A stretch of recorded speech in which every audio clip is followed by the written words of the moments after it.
नाथ मुझने मति शुद्ध देजो, हइये सदा सेवक भाव रहजो।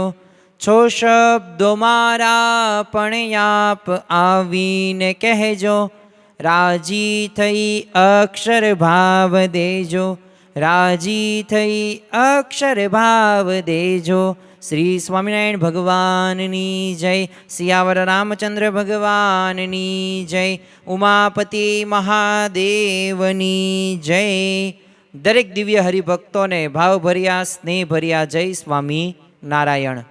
पारिवारिक शांति अभियान अंतर्गत आना पूर्वे आपणे एक एवा विषय विषे बात करवी के जे खरेखर घरनी अंदर ए सासू अने पुत्रवधू वच्चेना ए जे प्रश्नों समाधान आपणे कई रीते करी शकीए, तो तेनी आपणे वातो करी थोड़ाक प्रसंगों द्वारा, थोड़ीक समझणों द्वारा, अने केवी रीते एक सासू समझे, केवी रीते पुत्रवधू समझे तो घरनी अंदर संपનું वातावरण ઊભું થાય, तो एनी अद्भुत वातो करी। आजना दिवसे आ पारिवारिक शांति अभियाननी अंदर जे घरोघરની अंदर केवी केवी परिस्थितिओ ઊભી થઈ છે અને આ કળયુગની આ ભયાનક પરિસ્થિતિથી આપણે વાકેફ તો છીએ ને, આપણા ઘરોની અંદર કેવી કેવી પ્રકારની પરિસ્થિતિ ઊભી થાય છે, તો એની આજે વાતો કરવી છે।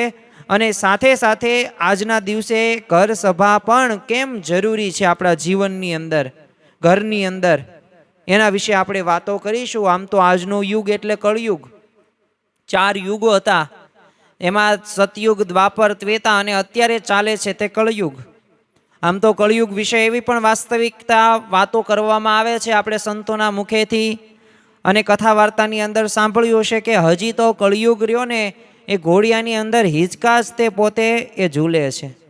હજી તો પગભર થશે ત્યારે તો એ તમે ન સાંભળવાનું, ન જોવાનું, ન બોલવાનું, એ તમે એક સાંભળી પણ નહીં શકો, જોઈ પણ નહીં શકો, એક વિચારી પણ નહીં શકો, એવી પરિસ્થિતિ દુનિયાની અંદર બનશે। તમે જો કદાચ આ યુગને બીજા શબ્દોમાં કહીએ ને તો અથડામણ અને અકળામણનો યુગ છે। આજે તમે જો કે ભાઈ ભાઈ વચ્ચે અથડામણો થાય છે, પતિ પત્ની વચ્ચે અથડામણો થાય છે। આજે માતા પિતા પોતાના સંતાનથી અકળાય છે। આજે એ પુત્રી હોય કે પુત્ર હોય કે સંતાન હોય એ પોતાના પિતા સાથે એ વ્યવહારની અંદર અકળામણનો અનુભવ કરે છે। આપણે અત્યારે ભલે ગમે એટલી એ સુવિધાઓ કે જીવન ધોરણ ઊંચું થયું, નોકરી ધંધા વ્યવસાય પણ સારા એવા કરતા હશું, પરંતુ તમે જો અથડામણ કે અકળામણ તો થાય જ છે। એ ઉકળાટ હોય, કકળાટ હોય, કચવાટ હોય, રઘવાટ હોય કે ઘોંઘાટ હોય, આ બધાય તે કળયુગની અંદર એક શ્રેષ્ઠ નિપજ આપણે ગણી શકીએ, પણ બધી નકારાત્મક બાબતો છે। એટલે જ તે આ યુગ એટલે સમસ્યાનો યુગ। અહીંયા દરેકના જીવનની અંદર એ પ્રશ્નો છે, એટલે પ્રશ્નોનો યુગ પણ ગણી શકીએ। તમે જો બાળકની દુનિયા પણ પ્રશ્નોથી ભરેલી હોય જ છે, બાળકને પણ પ્રશ્ન હોય છે, અને મોટાઓની દુનિયા હોય તો એને પણ પ્રશ્નો એના જીવનની અંદર જોવા મળે જ છે। પણ બાળકો અને આપણામાં શું ફરક છે? ફરક માત્ર એટલો જ છે કે બાળકના એ પ્રશ્નોમાં છે ને આશ્ચર્ય ચિહ્ન હોય છે, અને આપણા પ્રશ્નોની અંદર એ આઘાત ચિહ્ન હોય છે। અને એમના પ્રશ્નો, એમનું એ સ્વાભાવિક રીતે બીપી વધારે એવા નથી હોતા, હાર્ટ એટેક આવે એવા હોતા નથી, પણ આપણા પ્રશ્નો જોઈએ ને તો આપણા પાછા હાર્ટ એટેક આવી જાય, બીપી વધારે ને એવા પ્રશ્નો આપણા જોવા મળે છે। પહેલાનો તમે યુગ જોવો ને તો આમ ચિંતનનો યુગ હતો, એટલે કે ત્યાં પોતે ચિંતન થતું હતું, ત્યાં વિચાર થતો હતો, ત્યાં અંતરદ્રષ્ટિ થતી હતી, ત્યાં સમજણોનો એક સમન્વય જોવા મળતો હતો। અને અત્યારનો યુગ એ ચિંતાનો યુગ છે, અને આ ચિંતાની અંદર એ માનસિક તણાવ હોય, એન્ઝાઇટી હોય, એકલપણું હોય, આવા બધાય પ્રકારના દુર્ગુણો આજે સમાજની અંદર દરેક વ્યક્તિના મનની અંદર પ્રવર્ત્યા છે। તમે જો પહેલાનો યુગ કયો હતો તો મંત્ર યુગ હતો, તો આજે કયો છે? યંત્ર યુગ છે। આજે આપણને યંત્રો એ બહુ જોવા મળે છે। આજે નવી નવી ટેકનોલોજી પણ આપણે વાપરીએ છીએ, અને નવી નવી ટેકનોલોજીની શોધ પણ થઈ રહી છે, પણ ખરેખર એ ટેકનોલોજી આપણને સુખી કરી શકી? તમે જો પહેલાના યુગની અંદર એક આધ્યાત્મિક યુગ ગણી શકાય, સ્પિરિચ્યુઅલ ટોક્સ થતું ત્યાં, એટલે કે આધ્યાત્મિક વાતો દ્વારા એ બાળકોને સંસ્કારો આપવામાં આવતા. અને તમે આજે જો આધુનિક યુગ કહેવાય છે, આધ્યાત્મિક નહીં, આધુનિક યુગ. આજે આપણે 21st સેન્ચુરીની અંદર રહીએ છીએ. પહેલા તમે જો એટેન્શનનો યુગ હતો, બધાએ ધ્યાન રાખતા હતા. માતા પિતા બોલે તો બાળકો સાંભળે, બાળકોની રજૂઆત કંઈક હોય તો માતા પિતા દાદા દાદી સાંભળે અને એના પ્રશ્નોનું પણ સમાધાન કરે. એટલે સ્વાભાવિક રીતે એટેન્શન યુગ કહેવાય. અને આજે તમે જો ટેન્શનનો યુગ છે. આજે એટેન્શન નથી રહ્યું, આજે ટેન્શન જ છે. આજે એક પિતા પોતાના પુત્રને એવા વાક્યો કહે છે, એક પુત્રી પોતાની માતાને એવું કહે છે કે જે સાંભળી નથી શકતા, ટેન્શનની અંદર આવી જાય છે. જો મને આ દિવસે તમે આ લાવી દીધું નહીં તો હું આ ઘરની અંદર નહીં રહું, હું આત્મહત્યા કરી નાખીશ, હું ભણવામાં ધ્યાન નહીં દઉં. એટલે એક સ્વાભાવિક રીતે ટેન્શન આપણે ગણી શકીએ. પહેલાં ઋષિ અને કૃષિની સંસ્કૃતિ કહેવાતી. જો આજના દિવસે આપણે એક પરિસ્થિતિનું એક વિહંગાવલોકન કરવું છે, એક વિશ્લેષણ કરવું છે અને એક તટસ્થ નિર્ણય ઉપર આવવાનું છે કે પહેલાંના સમયની અંદર અને અત્યારના સમયની અંદર ફેર શું છે. પહેલાં ઋષિ સંસ્કૃતિ, કૃષિ સંસ્કૃતિ આવું કહેવાય છે. અને એક સ્વાભાવિક રીતે એના જ લીધે ખુશીની પણ સંસ્કૃતિ હતી. ત્યાં આનંદ ઉત્સાહ જોવા મળતો હતો. અને આજે તમે જુઓ કે ખુરશીની સંસ્કૃતિ છે, પરંતુ કંઈ ખુશી જોવા નથી મળતી. પહેલાંના સમયની અંદર એવી સગવડતાઓ નહોતી. અત્યારના સમયની અંદર આપણી પાસે મહારાજાઓ કે રાજા હતા ને એમની પાસે સગવડતા નહોતી, એના કરતાં પણ 10 ગણી સગવડતાઓ એક સામાન્ય વ્યક્તિને પણ મળે છે.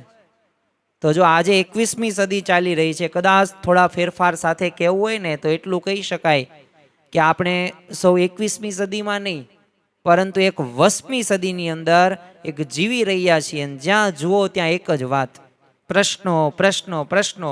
બાળકને પૂછો પ્રશ્નો છે, યુવતીને પૂછો પ્રશ્ન છે, શિશુને પૂછો પ્રશ્ન છે, કોઈક સાસુને પૂછો પ્રશ્ન છે, કોઈક દેરને પૂછો તો પ્રશ્ન છે, સસરાને પૂછો તો પ્રશ્ન છે, પતિને પૂછો પ્રશ્ન. આજે એવો એકય સંબંધ ન હોય કે જ્યાં પ્રશ્ન નહીં હોય. કોઈ સંતોષ રાખતા જ નથી. તમે જો સમસ્યા સમસ્યા, પ્રોબ્લેમ્સ પ્રોબ્લેમ્સ, બધું એક જ તે. જ્યાં જોવો ત્યાં સંઘર્ષ, દેશ દેશ વચ્ચે સંઘર્ષ, રાજ્ય રાજ્ય વચ્ચે સંઘર્ષ, ઘરો ઘર વચ્ચે સંઘર્ષ, પરિવાર સાથે સંઘર્ષ, કુટુંબ સાથે સંઘર્ષ, જ્ઞાતિ જાતિ ભેદભાવ, ત્યાં સંઘર્ષ જ થાય છે. આપણને હર્ષની કંઈ વાત જ નથી થતી. રશિયા યુક્રેનનું યુદ્ધ તમે જુઓ, તમે જો ભારત પાકિસ્તાનના એ પ્રશ્નો હજી અત્યારે પણ એ અવિરતપણે ચાલુ જ છે. તમે જો અમેરિકા અને ઈરાનનું એ જે યુદ્ધ અને જે સંઘર્ષ, તો એ પણ એક યુદ્ધ જ છે. એટલે સ્વાભાવિક રીતે આ આપણને જોવા મળે છે. એક બે દેશો હોય, બે રાજ્યો હોય, બે જ્ઞાતિ હોય, બે ધર્મ હોય, બે સંપ્રદાય હોય. એટલે આ કળયુગ સ્વાભાવિક રીતે કલયુગ તરીકે ઓળખાય છે. રોડ ઉપર વાહન લઈને સામસામા પસાર થતા બે અજાણ્યા માણસો પણ અથડાય નહીં ને, એને અકસ્માત ન થાય ને એનું ધ્યાન રાખેશ. અને અજાણ્યા માણસો પણ ટકરામણ ટાળે તો ઘરના માણસો થઈને અથડામણ ન ટાળવી જોઈએ. તો આ પ્રશ્ન આપણી જાતને આપણે પૂછવો પડે. ઘરના માણસો થઈને અકસ્માત કેમ નિવારતા નથી? ઘરના પરિવારજનો વચ્ચે સતત સંઘર્ષ ને યુદ્ધ ચાલુ જ હોય છે. મહાભારતનું યુદ્ધ તો 18 દિવસમાં પૂર્ણ થઈ ગયું હતું, પરંતુ આપણા ઘરનું યુદ્ધ રહ્યું ને એની તો સમય મર્યાદા ઓળંગીને જે ચાલુ જ છે.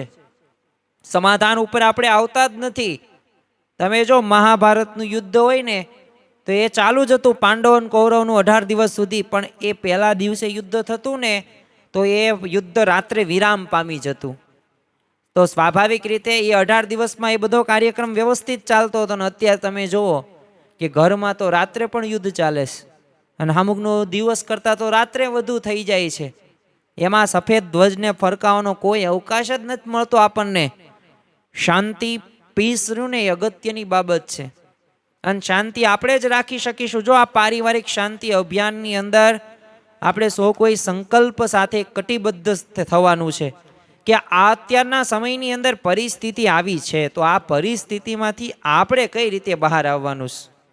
તમે જો ઘરની ચાર દિવાલ વચ્ચે ફક્ત 4 દીજ વાલ હોય છે, બાકી તો સામસામા સવાલ જ હોય છે. સાસુ વહુ હોય, પતિ પત્ની હોય, પિતા પુત્ર હોય, પુત્રી માતા હોય. અંદરો અંદર તમે જો કંઈક ને કંઈક નાનું મોટું મંદુક કે ખટરાક ચાલ્યા જ જાય છે. અને ચાલતા થયા જ છે. અને અત્યારે પણ હતા, ભવિષ્યમાં પણ થશે અને ભૂતકાળમાં પણ હતા. એટલે સ્વાભાવિક રીતે આ ઘર રહ્યું ને એ સ્વર્ગ આપણે ક્યારેય બની શકાતું નથી ને મંદિર બનાવવાની તો વાત જ શું કરવી. એટલે આપણા જીવનની અંદર ઘરમાં છે ને દરેકના રેડિયા અલગ અલગ સ્ટેશન ઉપર વાગતા હોય છે. કોઈ રેડિયામાં ગીત વાગતું હોય, કોઈકમાં વાર્તાલાપ, તો કોઈક પાછું સમાચાર ચાલુ કરીને સાંભળતા હોય, તો કોઈકને પાછું જાહેરાત ગમતી હોય. એટલે દરેકના સ્ટેશન ત્યાં ને જુદા જુદા વાગે એટલે ઘોઘાટ ને બખડજન સિવાય કાંઈ ન મળે.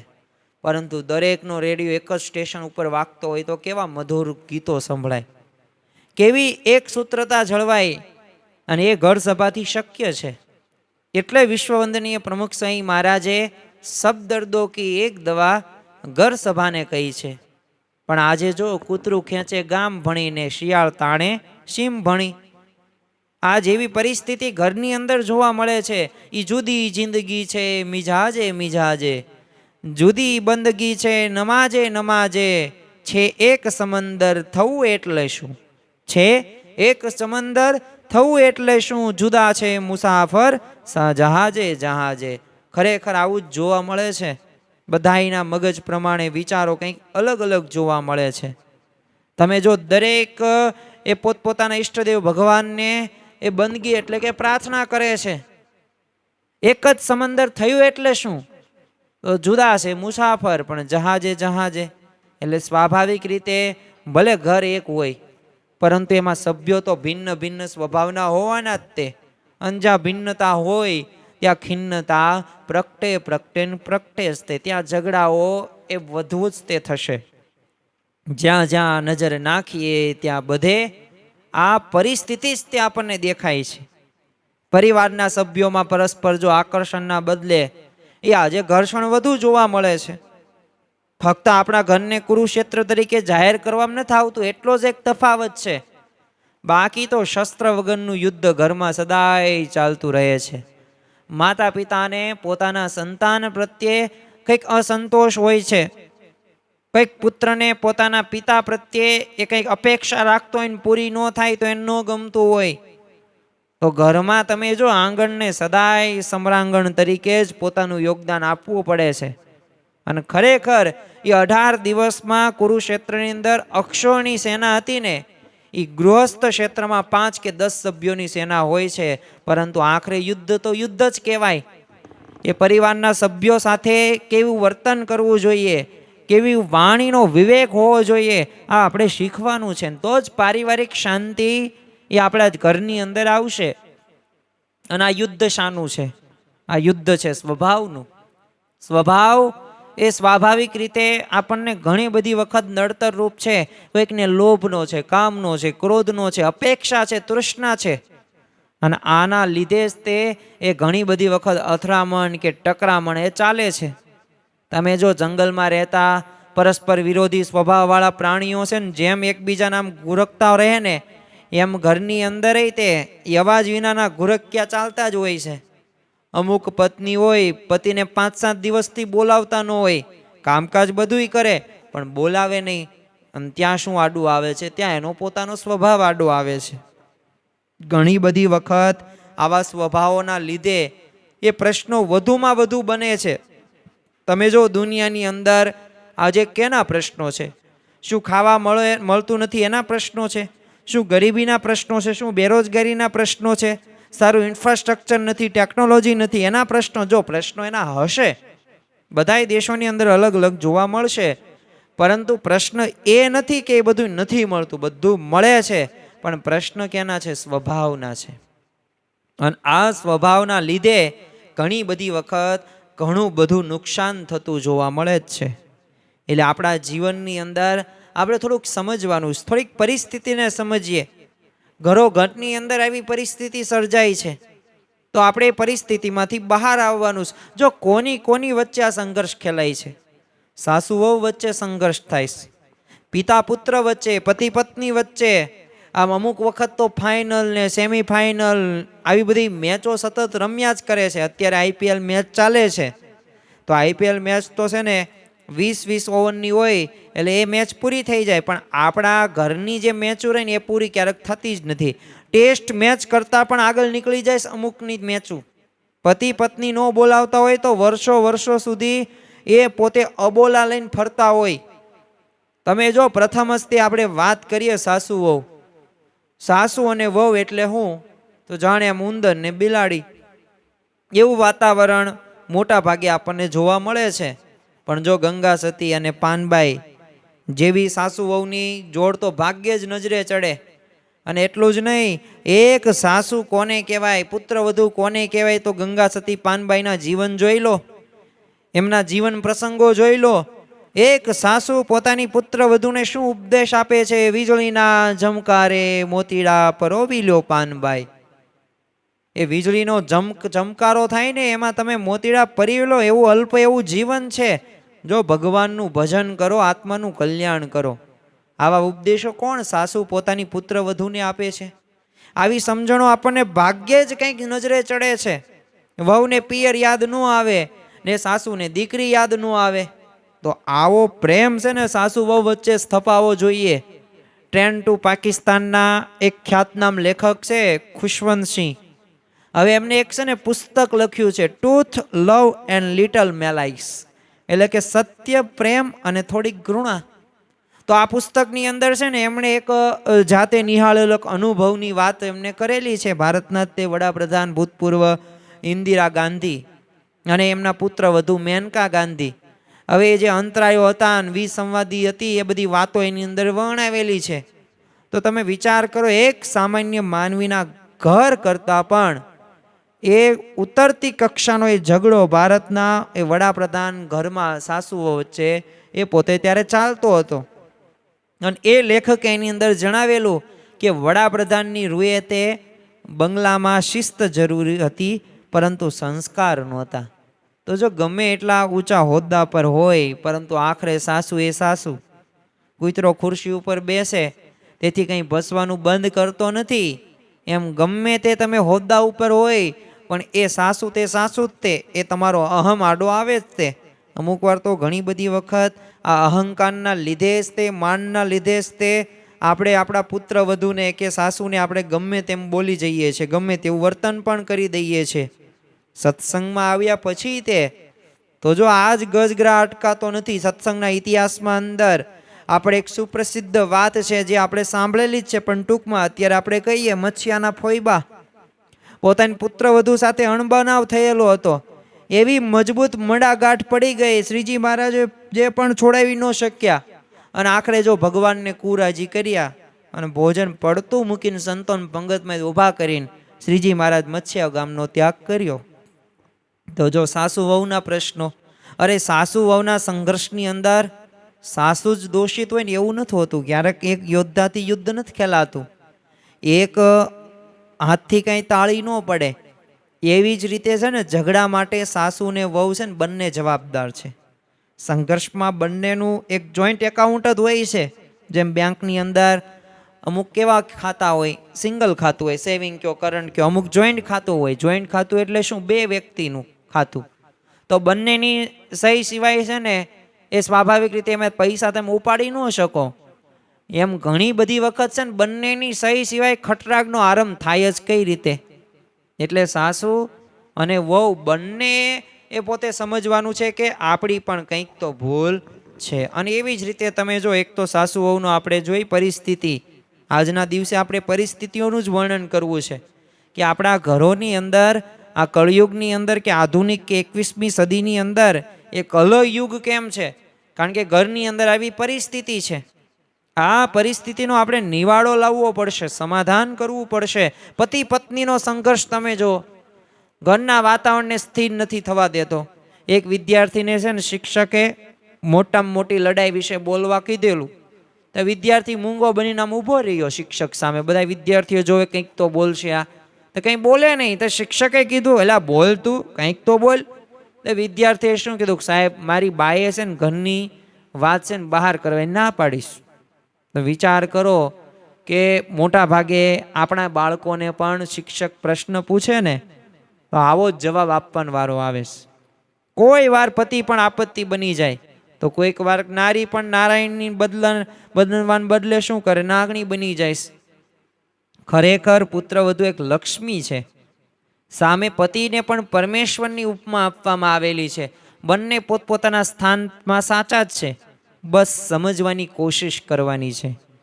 એકબીજાને જેટલા વધુ સમજશું ને એટલા વધુમાં વધુ ફાયદો થશે. હું તમને એક પ્રયોગ કહું કે તમને જો તમારા ધર્મ પત્ની હોય, એમના પ્રત્યે બહુ તમને ઈર્ષા થતી હોય કે દુઃખ થતું હોય કે ફરિયાદો થતી હોય, ફરિયાદો મુખ્ય જોવા મળે છે.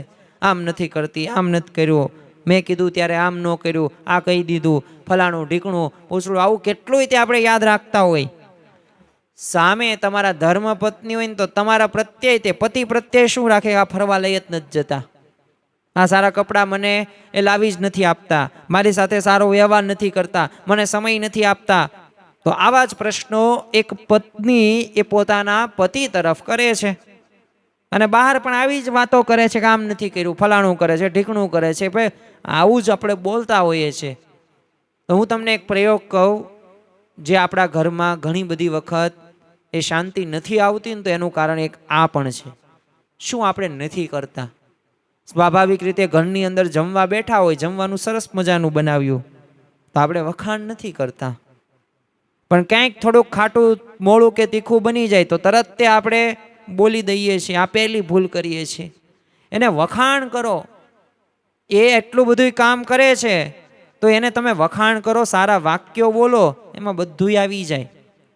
પણ બોલતા આપણને નથી આવડતું.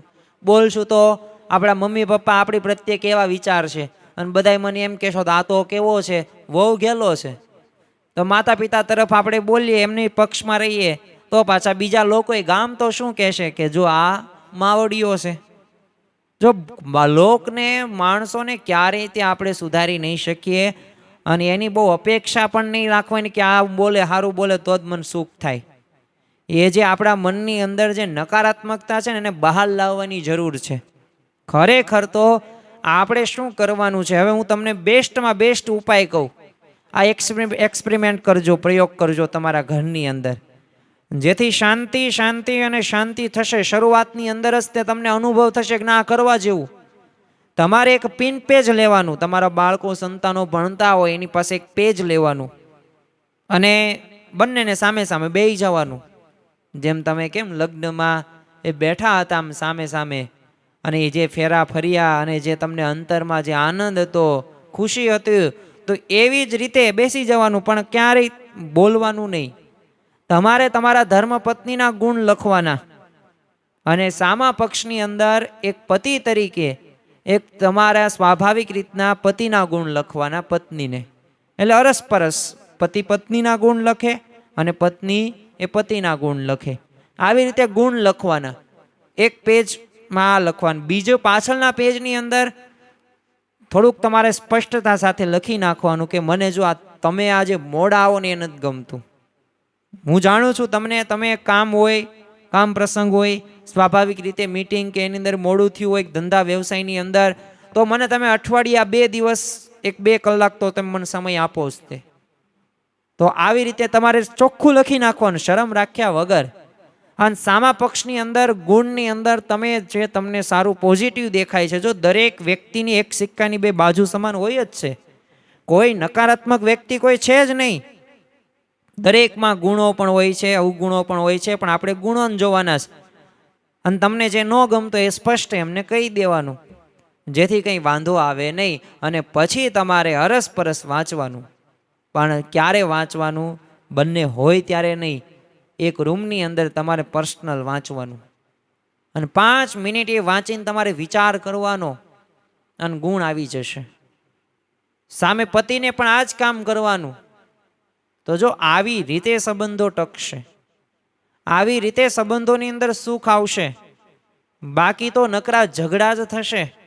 કોઈક વાર પતિ પણ આપત્તિ બની જાય ને તો યાદ રાખજો, આપણા જીવનની અંદર એ હું લેવા બને છે ને એનો થોડોક વિચાર કરવો. કોઈક વાર નારીએ નારાયણી બનવાને બદલે નાગણી બની જાય છે ને તો વિચાર કરવાનો, કેમ નાગણી બની, એનું કારણ શું છે, મેં એવું શું બોલ્યો, શું મેં એવું વર્તન કર્યું, તો કંઈક આપણી પણ ભૂલ આપણને દેખાશે. ત્રીજા સંબંધની આપણે વાતો કરવી, જે અત્યારના સમયની પરિસ્થિતિ છે. કોઈક વાર પુત્ર પણ ઉપાધિરૂપ સાબિત થતો જોવા મળે છે. આમ તો પુત્ર રહ્યું ને એ આપણા કુટુંબનું નાક છે, પરંતુ ક્યારેક ખતરનાક પણ બની જાય છે. અવડાને ડાટા કાઢી પણ નાખે એવો પુત્ર પણ એ આપણો જોવા મળે છે. તો આપણે એવા પણ જોઈએ છીએ. આમ તો સ્વાભાવિક રીતે એક કહેવત આપણે સાંભળીએ છીએ કે દાંતને દીકરા સારા ત્યાં સુધી સારા, પણ એકવાર જો દુખાવા માંડે તો આખું ઘર માથે લે. અને કમાવે દીકરો તો જ બાપને દીકરો ગમે, આવું પણ આપણે સાંભળ્યું છે. પણ એના માટે આપણા જીવનની અંદર એવી સ્પષ્ટ સમજણ રાખવાની છે. ઘણીવાર જો એવા પંખા હોય ને કે જે આમ રેગ્યુલેટરને જરા પણ છે ને ગાંઠે નહીં, એ રેગ્યુલેટર તમે ધીમો કરો એટલે સ્લો કરો ને તોય ફાસ્ટ કરો તો એ પંખા ભાઈ પોતાની સ્પીડમાં જ ફરે, એને કાંઈ રેગ્યુલેટર કાંઈ લેવા દેવા નહીં. એમ ઘણા દીકરા છે ને પંખા જેવા હોય, મા બાપને કંઈ ગાંઠે જ નહીં, મા બાપનું કંઈ સાંભળવાનું જ નહીં. તો આવા પુત્રને કારણે પણ ઘરની અંદર અશાંતિ ઊભી થાય છે.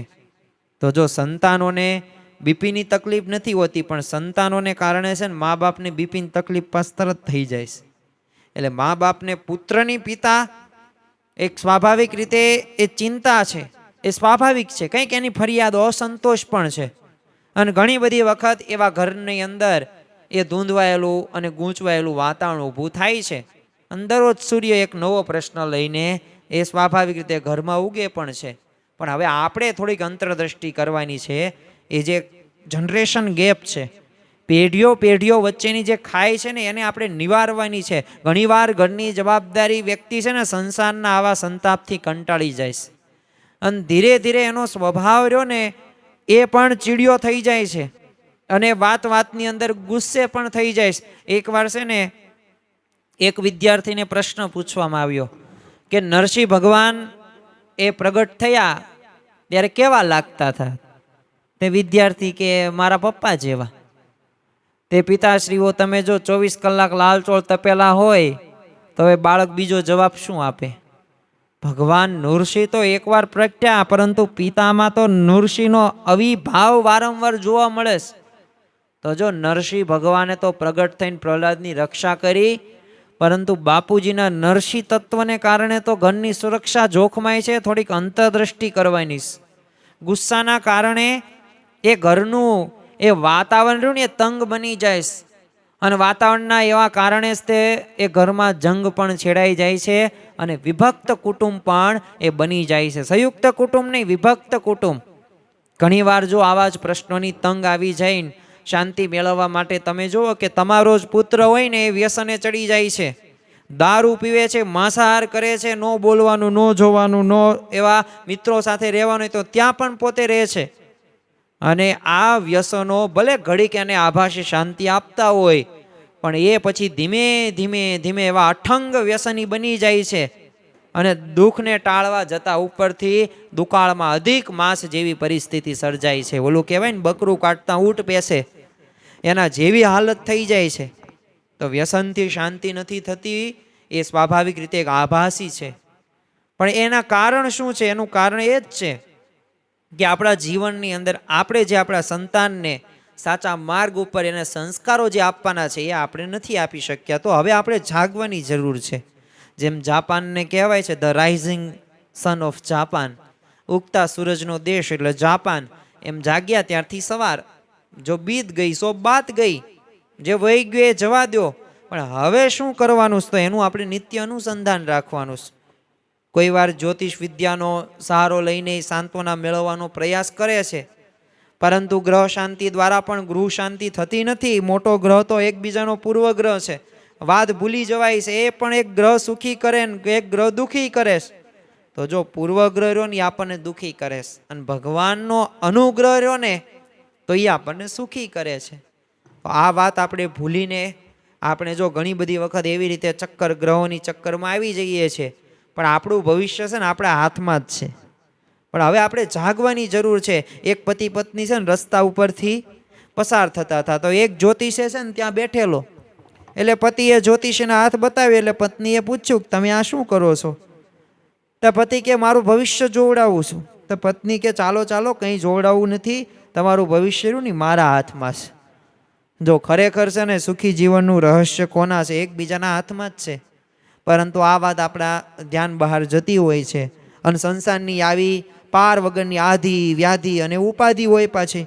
એટલે ઘણી બધી વખત એ જીવન ટૂંકાવી નાખવાના રસ્તે આપણે પ્રયાસ કરતા હોઈએ, પણ જો યાદ રાખવું કે જીવનનો અંત એ આપણાથી પ્રશ્નોનો અંત નથી આવતો. જીવન છે એટલે પ્રશ્નો તો રહેવાના, પણ પ્રશ્નો વિનાનું જીવન શક્ય નથી. સંસાર છે સુખ દુઃખનો દરિયો, તેમાં તરી શકે કોઈક જ તરિયો. દુઃખ આવવાના જ છે, પણ એ દુઃખો ગમે ત્યાં તમે જાઓ ને પ્રશ્નો તો બધે રહેવાના જ છે. ગમે તે ક્ષેત્ર નહીં હોય, દરેક ક્ષેત્રમાં અંદર રહેવા. પરમ પૂજ્ય પ્રમુખ સ્વામી મહારાજ ઘણી વાર કહેતા, દુનિયામાં એવું કોઈ જંગલ નથી કે જ્યાં પવન ન વાતો હોય, ને એવું કોઈ તળાવ નથી કે જ્યાં તરંગો ન ઉઠતા હોય. તો એમ વિશ્વમાં એવી કોઈ જગ્યા નથી કે જ્યાં પ્રશ્નો ન હોય. એટલે ખરેખર આપણા જીવનની અંદર કોઈ પણ દેશમાં દરિયામાં જઈએ ને તો એનું પાણી ચાખીએ કેવું લાગે? ખારું જ લાગે. એમ દુનિયામાં કોઈ પણ ખૂણે એ પ્રશ્નો તો રહેવાના જ તે, પણ આ પ્રશ્નો વચ્ચે વિક્ષેપો વચ્ચે પણ સ્થિર રહેવા માટે આ સત્સંગ હોય, ઘર સભા હોય એ જરૂરી છે. કહેવાય છે ને, life is not a runway but it is a highway.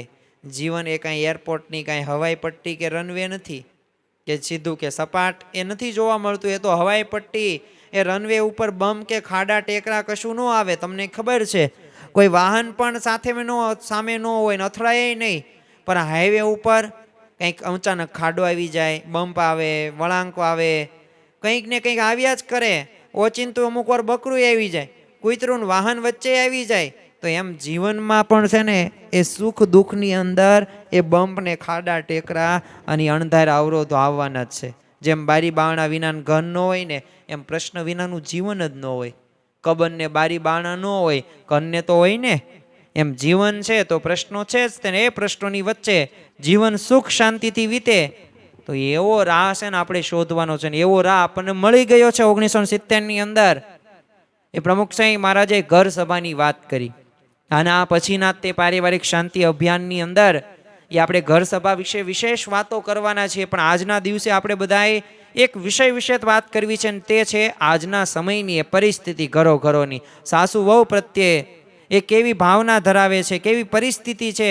એક પિતા પોતાના પુત્ર તરફની, એ પતિ પત્નીના ઝઘડાઓ કેવા છે. જો માથું દુખતું હોય ને તો માથું વાઢી નાખીએ ને તો દુખાવો જરૂર બંધ થઈ જાય, પરંતુ એ ઉપાય નથી.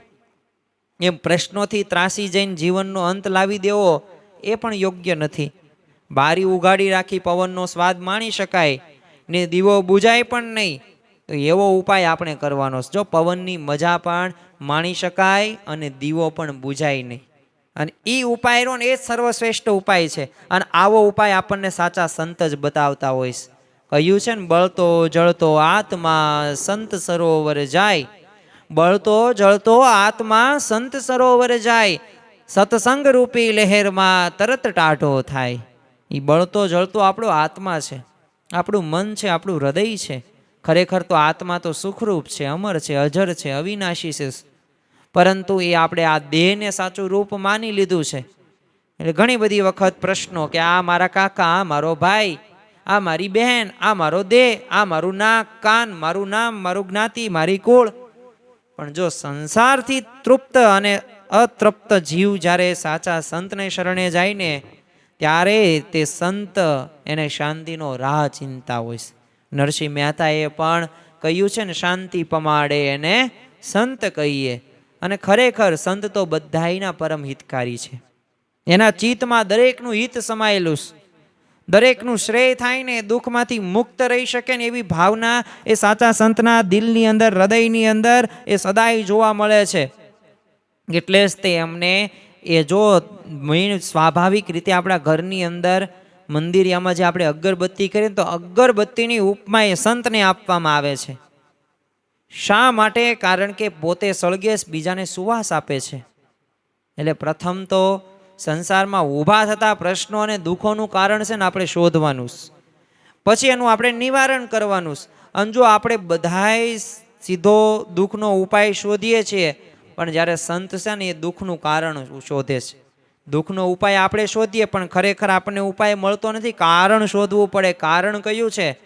તમે જો વિશ્વવંદનીય પ્રમુખ સ્વામી મહારાજ દેશ વિદેશની અંદર સતત પોતે વિચરતા હોય છે, હતા. અને અત્યારે મહંસય મહારાજે તે હજારો ગામડા હોય, લાખો ઘરોની અંદર એ દરેકના પ્રશ્નોને દુઃખો એમને જોયા છે ને સાંભળ્યા છે ને એટલે જ તે બધાય જો એ પ્રશ્નોને એને દુઃખો જોઈને તારણ કાઢ્યું છે. આ બધા એ પ્રશ્નો સ્વભાવના છે, સ્વભાવના કારણે જ તે અશાંતિની ઉપાધિ થાય છે.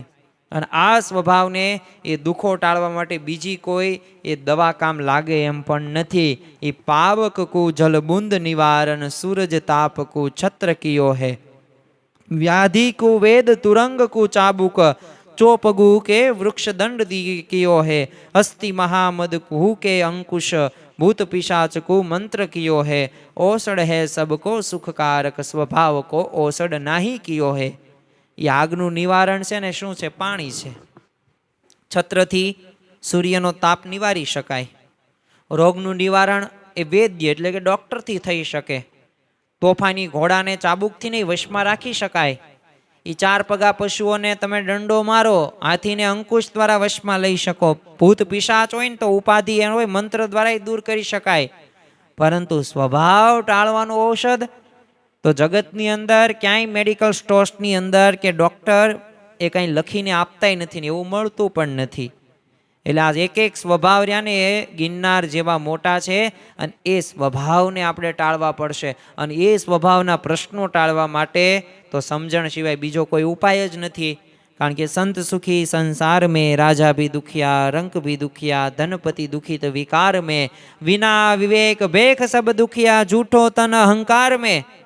જેના જીવનની અંદર સમજણ છે એ પોતે સુખી છે. ભલે એની પાસે આર્થિક સ્થિતિ સારી નથી, લૌકિક રીતે એવી પ્રતિષ્ઠાને પામ્યો નથી, આધ્યાત્મિક માર્ગની અંદર એને કંઈ ખબર નથી, સત્તા નથી, સંપત્તિ નથી, આવડત નથી, પણ છતાં પણ જો સમજણથી પોતે સુખી રહી શક્યો છે. અને એના માટે સત્શાસ્ત્રોનું વાંચન, કથા વાર્તા સાંભળવી એ જ ઉત્તમ માર્ગ છે. અને ઘરમાં નિયમિતપણે દરેક સભ્ય થોડો સમય કાઢીને આપણે ભલે ભગવાન રામને માનતા હોય, ભગવાન શ્રી કૃષ્ણને માનતા હોય, કે શિવજીને માનતા હોય, કે હનુમાનજીને માનતા હોય, કે સ્વામિનારાયણ ભગવાનને માનતા હોય, હિન્દુ તરીકે આપણે સૌ કોઈએ આપણા ધર્મ ગ્રંથોની અસ્મિતા ગર્વ સાથે એનું વાંચન કરવું જોઈએ. એ મહાભારતના એ પ્રસંગો એ આપણા બાળકોમાં સંસ્કારો અપાવશે.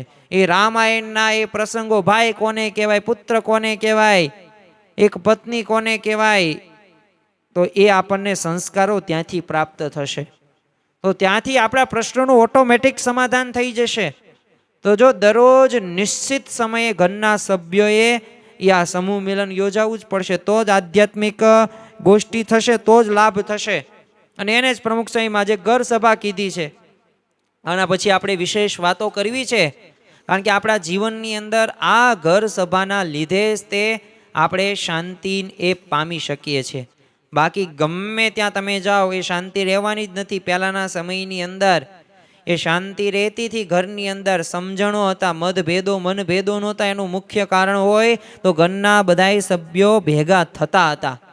તો અત્યારના સમયની જો અત્યારે આપણે આજના પ્રવચનની અંદર પારિવારિક શાંતિ અભિયાન અંતર્ગત આપણે એ જ વાતો કરી કે અત્યારના સમયની વાસ્તવિક રિયાલિટી શું છે, પરિસ્થિતિ શું છે.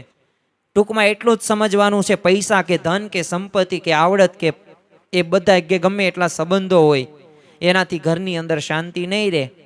પણ એનું કારણ શોધશું, સ્વભાવોને ઓછા કરશું, આપણા જીવનમાં એવી સમજણો આપણે ડેવલપ કરશું તો અવશ્ય આપણે શાંતિ એ મળશે મળશે જ. તે દરેક પરિવારના સભ્યોએ આ પ્રયત્ન કરવો પડશે. આ પારિવારિક શાંતિ અભિયાન અંતર્ગત આપણા જીવનની અંદર, આપણા પરિવારની અંદર એ શાંતિ સ્થપાય ને એના માટે એ ઘર સભા કેટલી અગત્યની છે. ઘર સભાથી કેવા પરિવર્તનો થયા છે અને ઘર સભા કરવા માટે આપણે કેવું આપણે કરી શકીએ તો એની વિશેષ વાતો આજે હવે આપણે આવતી એ પારિવારિક શાંતિ અભિયાનમાં આપણે જોવાના છીએ.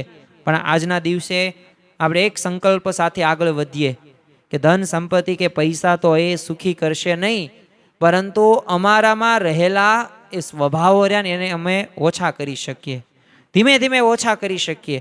ભલે એક સાથે આપણે કાંઈ બધા નિયમો નહીં પાલન થાય, ધીમે ધીમે આપણે આગળ વધશું, પણ પરિવારના બધા સભ્યો એક તો નક્કી કરવું પડશે કે આ સ્વભાવના લીધે અમે દુઃખી થઈએ છીએ. તો આ સ્વભાવોને દૂર કરીને અમારા જીવનની અંદર એવી સમજણો આવે અને અત્યારના સમયની અંદર ગમે તેવી પરિસ્થિતિ હોય પણ આ બધી પરિસ્થિતિઓ વચ્ચે પણ અમે ઘરની અંદર શાંતિ સ્થાપી શકીએ, એકતા રાખી શકીએ, સંપ રાખી શકીએ, એકબીજાને મદદ કરવાની ભાવના વિકસિત કરી શકીએ. તો એવી બળ, બુદ્ધિ અને શક્તિ આપજો. શ્રી સ્વામિનારાયણ ભગવાનની જય.